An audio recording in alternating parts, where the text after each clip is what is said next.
Приветствую делегацию из Южной Осетии во главе с председателем парламентского комитета по внешней политике и межпарламентским связям Зазой Дряевым. Спикер Народного собрания Абхазии Лаша Ашуба отметил, что южноосетинские коллеги всегда участвуют в электоральных процессах нашей республики.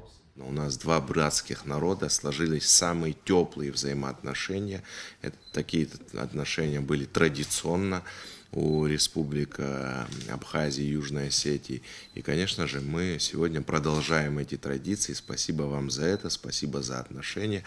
Один из последних визитов был в сентябре 2024 года. Мы с теплотой вспоминаем вас, ваш последний визит. Поэтому добро пожаловать, рады вас приветствовать в стенах Народного собрания парламента Республики Абхазия. Заза Дряев поблагодарил Лашу Ашуба за приглашение в качестве международных наблюдателей. Он пожелал братскому народу процветания.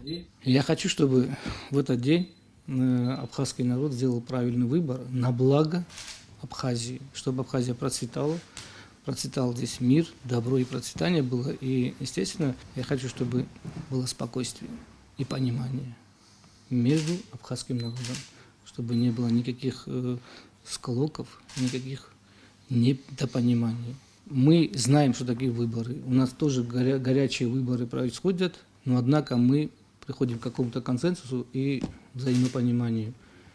И надеюсь, я молю Всевышнего, чтобы здесь, в Абхазии, произошло так же. В завершении встречи стороны выразили надежду на то, что выборы президента Абхазии пройдут в спокойной обстановке и с соблюдением закона.